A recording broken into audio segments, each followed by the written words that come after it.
সর্ব অবস্থায় মা বাবার মাগফিরাতের জন্য আল্লাহর কাছে দোয়া করব। আর গত সপ্তাহে বলেছিলাম আল্লাহ রাসূল সাল্লাল্লাহু আলাইহি ওয়াসাল্লাম ওমর ফারুক রাদিয়াল্লাহু তাআলা আনহুকে বলে গেছেন কার কাছ থেকে দোয়া চাইতে? হযরত ওয়াইস করনী রাহমাতুল্লাহি আলাইহির কাছ থেকে দোয়া চাইতে বলছেন। এই হাদিস প্রমাণ করে আমরাও দোয়া চাইতে পারি। আমি আপনার কাছে দোয়া চাইব, আপনি আমার মা বাবার জন্য দোয়া করবেন। আপনি আমার কাছে দোয়া চাইতে পারেন, হুজুর আমার মা বাবার জন্য দোয়া করবেন, আল্লাহ যেন তাদেরকে জান্নাতবাসী করেন। অনেকে এই জিনিসটাকে বিদআত বলে, সেজন্য আমি এই হাদিসের রেফারেন্স দিলাম। এটা বিদআত না, এটা সুন্নাত, এটা রাসূলের নির্দেশ। রাসূল ওমর রাদিয়াল্লাহু তাআলা আনহুকে ওসিয়ত করে গেছেন তুমি অমুকের কাছ থেকে দোয়া চাইবে। কেন? যেহেতু তিনি সবচেয়ে বড় মুস্তাজাবুদ দাওয়াত ছিলেন। ওয়াইস করনী তার যখনই দিয়ে দোয়া করতেন সাথে সাথে আল্লাহ কবুল করে নিতেন। সুবহানাল্লাহ। সমাজে কিছু মানুষ আছে যারা দোয়া করলে আল্লাহ তাআলা সাথে সাথে দোয়া কবুল করেন, ফেরত দেন না। এখন সে ব্যক্তিকে তা তো আমি জানি না, এজন্য আমার উচিত হবে আমার দৃষ্টিতে যাকে ভালো মনে হয় আমি তার কাছ থেকে আমার জন্য দোয়া চাইব, আমার সন্তানদের হিদায়াতের জন্য দোয়া চাইব। আমাদের এক ভাই আছেন, প্রতিদিন সালাত শেষে এসে আমাদের কাছে দোয়া চেয়ে যান, হুজুর হিদায়াতের জন্য দোয়া করবেন। এটা ভালো কথা, এটা কোরআনের নির্দেশ, এটা হাদিসের নির্দেশ। কারণ হিদায়াত যদি আল্লাহ কাউকে দিয়ে দেন, আল্লাহ তাআলা তাকে জীবনে কোনোদিন গোমরাহ করবেন না।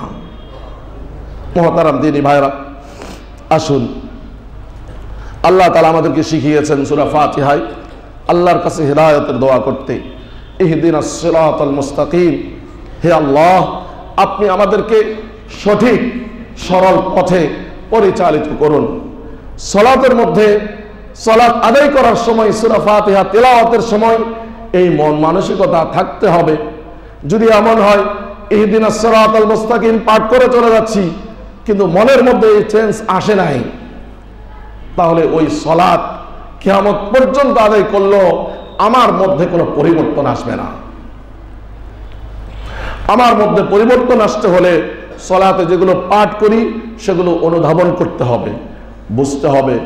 এজন্য বেশি কিছু বোঝার দরকার নেই, অন্ততপক্ষে প্রয়োজনীয় সূরা যেগুলো আমরা পাঠ করি আমাদের উচিত সেগুলোও যাতে আমরা বুঝে পাঠ করতে পারি। এই ইহদিনাস সিরাতাল মুস্তাকিমের দোয়া আমাদেরকে শিখায় আমরা সব সময় হেদায়েতের উপরে যাতে চলতে পারি সেরকম কাজ করব।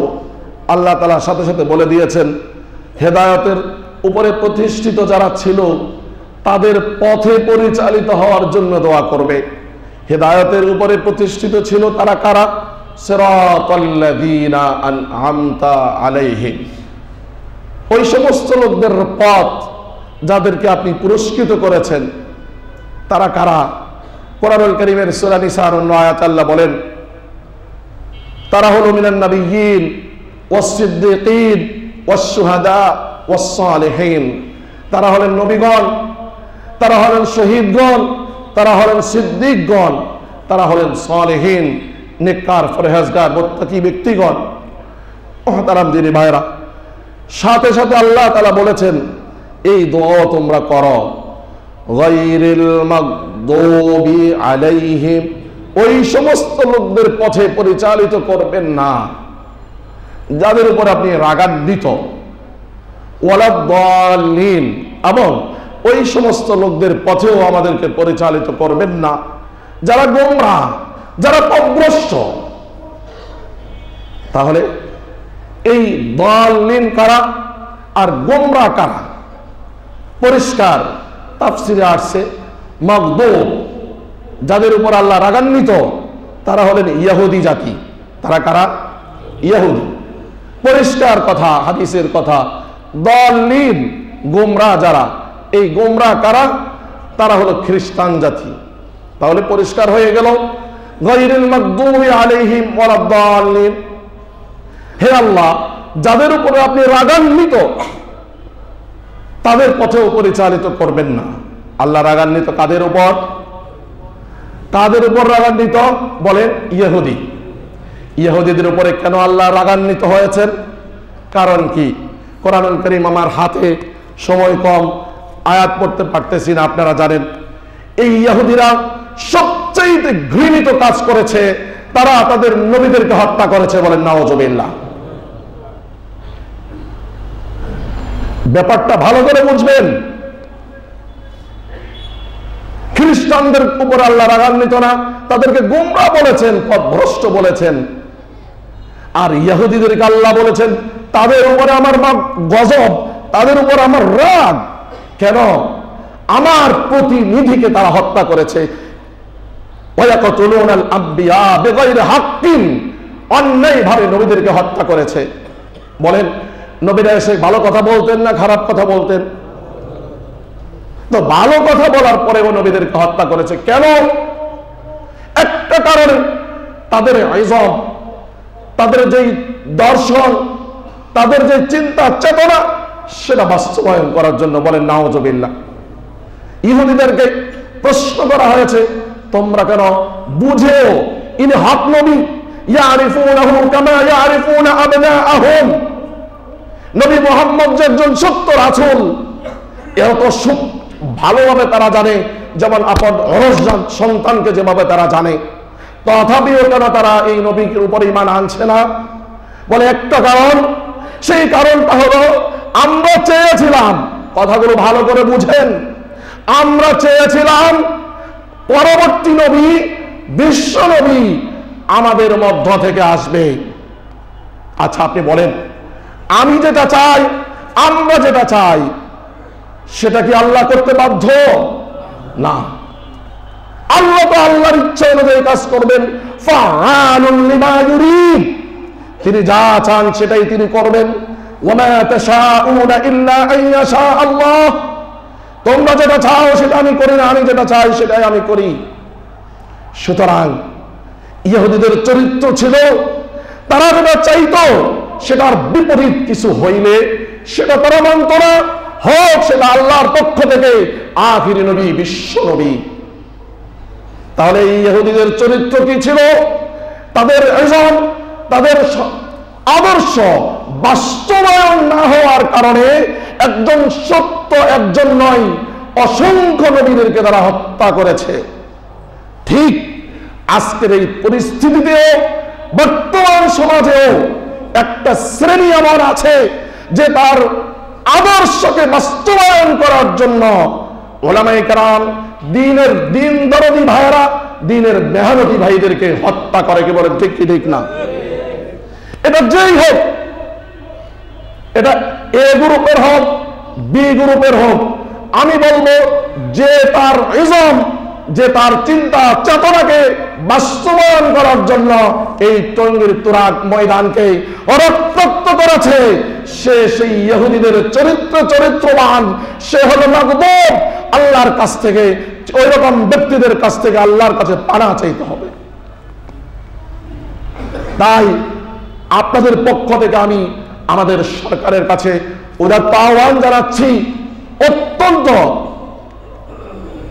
সূক্ষ্মভাবে তদন্ত করে যারা এই হত্যাকাণ্ডের সাথে জড়িত তাদেরকে এমন দৃষ্টান্তমূলক শাস্তি দেওয়ার ব্যবস্থা করা হোক, যাতে করে পরবর্তীতে এই ধরনের ধৃষ্টতার কোনো কেউ দুঃসাহসিকতা দেখাইতে না পারে।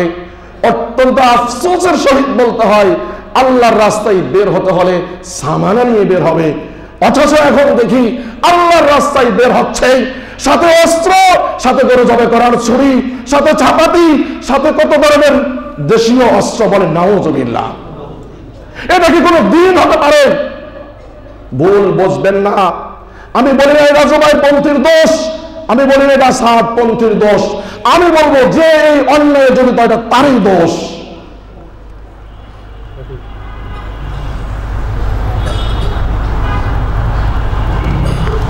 তাই আর দ্বিতীয়বার যাতে 2018 সালের 1 ডিসেম্বর, 2024 সালের 18 ডিসেম্বর যাতে আর তৃতীয়বার যাতে না ঘটে। যদি ঘটে তাহলে আমার আর আপনার এই দুনিয়াতে বেঁচে থেকে আর উপায় নাই। আল্লাহ তাআলা নবীদেরকে হেদায়েতের জন্য পাঠাইতেন যুগে যুগে, নবীদের পরবর্তীতে দায়িত্ব ওলামাদের কাছে আসছে। একটু সময় চেয়ে দিচ্ছি, আপনাদের মনের ভিতরে লুকায়িত প্রশ্নগুলোর জবাব পেয়ে যাবেন। 1926 সালে এই বর্তমানের তথাকথিত, এই জন্য বলতে হচ্ছে কারণ তাবলীগ শব্দ এখন উচ্চারণ করা এটা একটা ঘৃণিত শব্দ হয়ে গেছে। 1926 সালে এটা স্টার্ট হয়। যিনি স্টার্ট করেন তিনি একজন আলেম, দারুল উলুম দেওবন্দের ফারেক, একজন হক্কানি রব্বানি আলেম, হুজুর রাজুলুন সালেহ। তিনি এই কাজ যখন শুরু করছেন, তৎকালীন যুগের আলেমদের কাছে কাছে গিয়ে দোয়া চাইতেন আর পরামর্শ করতেন ঠিক আছে কিনা। আমি এই বিষয়ে যদিও সরকারিভাবে পিএইচডি পাই নাই, ডিগ্রি পাই নাই, কিন্তু থিসিস করেছি। 1 বছর এই দাওয়াত তাবলীগ নিয়ে আমি গবেষণা করেছি। এই বিষয়ে আমি গবেষক। তখন ওলামায়ে কেরাম দেখে দেখে আস্তে আস্তে সমর্থন করছেন। ইলিয়াস রহমতুল্লাহ আলাইহি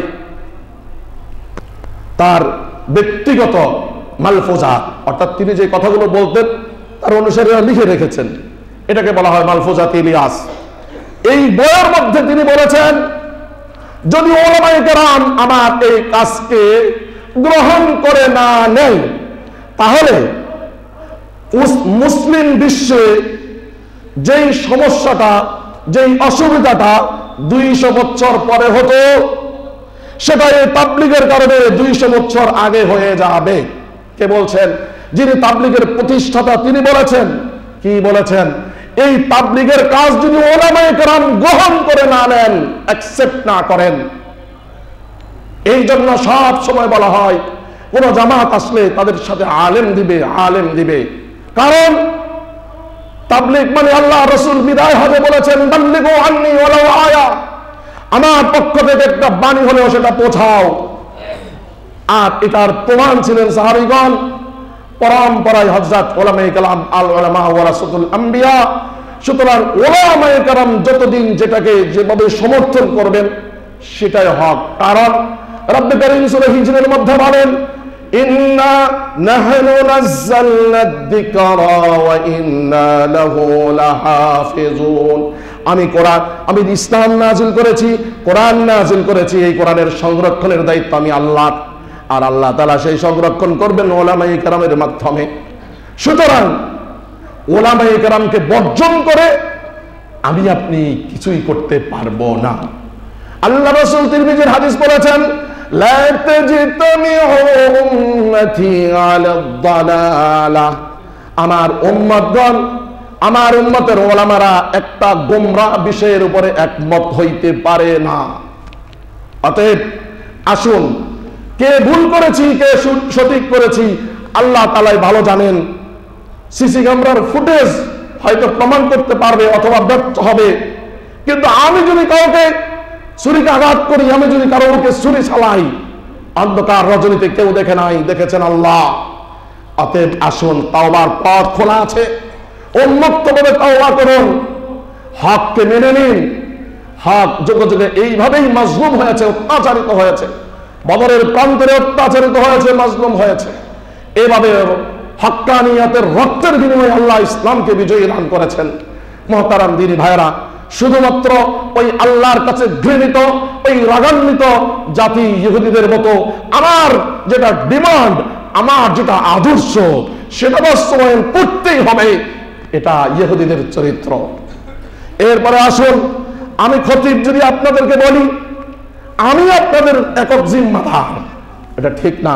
বুখারী শরীফের হাদিস, রাসূল বলেছেন যে আমিরত্ব চাই তাকে আমিরত্ব দিবে না, বরং আমির তো তোমরা পরামর্শ করে বানাবে।